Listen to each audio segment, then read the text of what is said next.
reading room.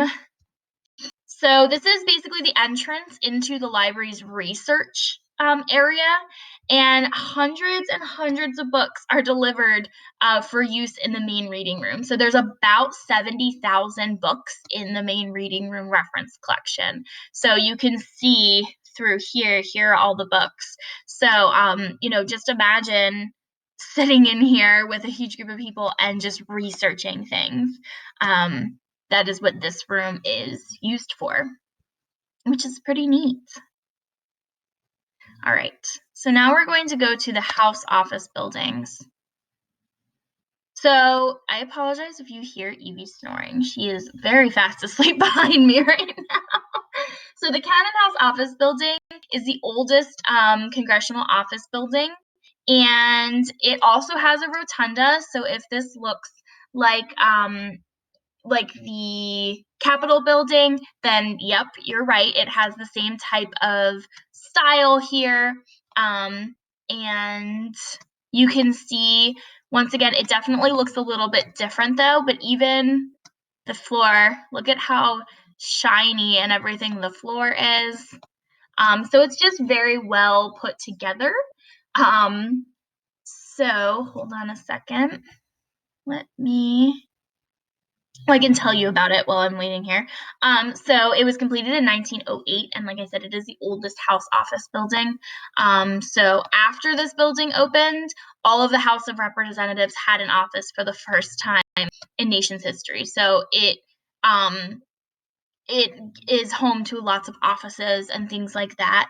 Remember, the House of Representatives, those are all people that we elect from each state, and they go and help make sure they represent us, and they are our voice to make sure that the laws are fair for everyone and everything like that. So, yeah, so that is where they are able to go. All right, let's see. We're going to look at the Homeland Security Committee room. So the Homeland Security Committee room, you can see, it's room 311, and it is where the Committee on Homeland Security convenes. This is where they still meet, like today.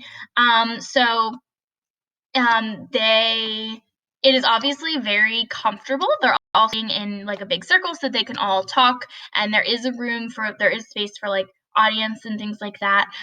So originally it was occupied by different committees, and then since then it's been the Armed Services, the Post Office Committee has met here, Internal Security. There's been lots of different things that have met here, but Homeland Security, their job is basically to make sure that our country is safe and that our land is safe and that our borders are safe and everything like that. They have a big job, lots of different things. You can definitely look them up if you have other questions about some of the awesome things they do. So we're going to look at the Rayburn House Office Building. So this is used by the House Committee on the Judiciary. So once again, this is more of the judging part of things. And it's the Rayburn House office building, so like it's its own little office spot. So there have been really big hearings here, which means when you go to court and you have to defend yourself or have a lawyer defend you, this was like really big, important hearings have happened here. So that's what this room is for, which is pretty cool. Moving to the Russell Senate Office Building. All right, so once again, very beautiful. This is the oldest of the Senate office buildings. It was built from 1903 to 1908 and was built for the senator. If you remember, we also vote for our senators, so they also are there to represent us, and they help to make rules and make laws and things like that. So that's what this is for, or that's what this is. This also, once again, has a rotunda. So let's look at the Rules and Administration Committee hearing room, which is pretty cool looking. Sorry, trying to scroll here. All right, so this room is beautiful. Obviously, its ceiling is really high, yet again. and it was originally occupied. It's been occupied by lots of different committees. So this is just where one of the committees. Remember, each of these rooms, I know these rooms may not seem important. You're just like, oh, okay, it's another room. But remember, a different group of people that are in charge of making sure our government runs smoothly, they meet here. This is where they work. So it's pretty cool to kind of get a glimpse of where they work. So we're going to go to the Dirksen Senate Office Building. So this is, once again, kind of like a hearing room, you know, very large. They still have this semicircle. You'll see this is very common, this type of like desk situation, because they will sit there, you know, the people who are in charge will sit there and they all have little microphones and they can talk. And, you know, it's kind of important so that they can all see you, you can see all of them, they can hear all of you. You know, it's kind of, that's how you'll see a lot of these are. So we're going to go to the Capitol Visitor Center, which might be slightly more interesting to you. I know some of that might have been a little bit boring, but I just wanted you to see where some of our representatives and senators work. So this is interesting because the Capitol Visitor Center actually lies completely below ground on the east side of the Capitol. The reason they did that is because they didn't want you to be able to see it from above ground. They and they said we don't want to mess up the view of this beautiful building. We don't want you to see it. So they put it underground. And they had to make, you know, walkways, and they since then have made the walkways better and more handicapped accessible. They've also done elevators, so that you're able to do that. But they do keep some of the important things. They keep some of the visitor center the way it was. So as you can see, you have to go down there or down here, and that's how you get there. So you can't see it at all from the other side of the building, which is interesting. So let's go to Emancipation Hall.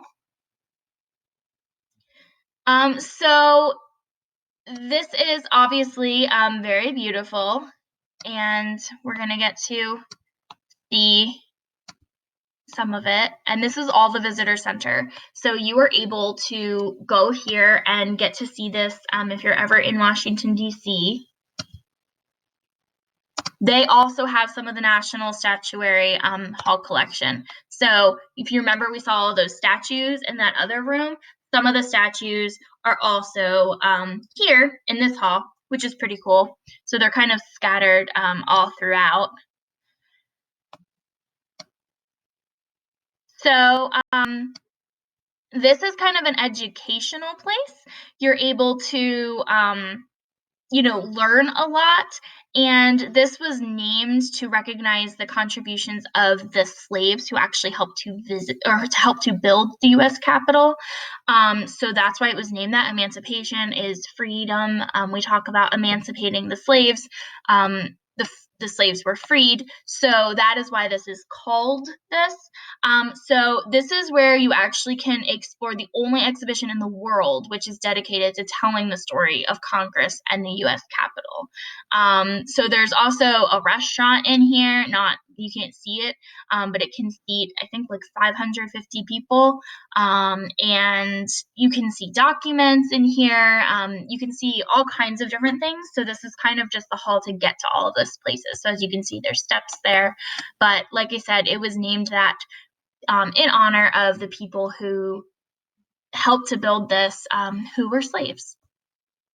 So here we're going to see the Orientation Theater. So this is where you get to take tours of the Capitol, so virtual tours. So even so, when you come in and you start an actual tour with like real live people, this is where they start you.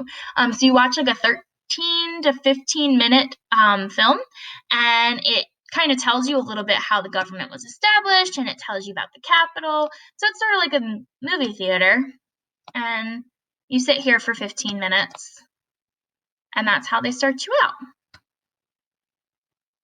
All right, and then last but not least, we're going to look at the Botanical Gardens, which are beautiful. I have seen these myself. I have not been into all of the Capitol building areas myself, but I have seen this, which is gorgeous. So this is huge, really, really large, lots and lots and lots of plants. And it's basically called like a living plant museum. So it tells you all about the different kinds of plants and everything. So this is the jungle room. I love this room. It is so cool to be inside. It makes you feel like you're sort of actually in the jungle. The roof actually goes up to like 93 feet. And you can go up here and you can actually look down on the canopy of trees, which is so cool. I got to do that, and that is really, really neat. It makes you feel like you're above the jungle, which is really cool. So they have all kinds of native plants that have to do with the jungle. And obviously, it is really warm in here and kind of humid because a rainforest is really warm and humid. And in order to grow these plants that are native to the jungle, they have to make sure it works that way. So it's just really cool. It has lots of little spots where you can kind of just stop and sit, and it feels like you're sitting in there and it's in the jungle, and it's really cool. So we're gonna go to the orchid room. And orchids are a flower, and this has over 5,000 different ones, I believe. Yes, 5,000 different ones. However, there's usually about 200 at a time. So it kind of goes back and forth. It doesn't always have the same types of orchids, but they're beautiful. You can see gorgeous, and it smells really, really good in here. You walk in and you just smell the flowers. So it is a really also cool room to just come into and sit in. They have benches. You can just kind of sit and literally smell the flowers. So here we have the National Garden. So this tells you all about gardening. And it tells you all about gardening like in harmony with nature. So trying to garden in a responsible way.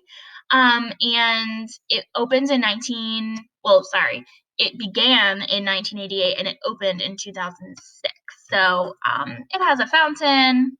This is the fountain.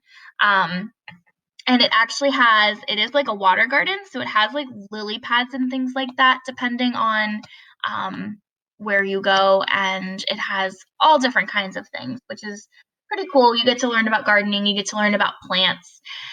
And beautiful, the rose garden. I love roses. They're my favorite flower. So I loved walking through here. And it has all kinds of different roses, which a rose is actually our national flower, which is pretty cool. So lots of different roses, and actually lots of people, lots of scientists things have done worked and studied roses here in this garden. So it's kind of become like an educational place, which is pretty cool. And lots of scientists and people, they come and study these flowers. So this is really pretty, really cool. So that is the end of our really brief Capitol tour.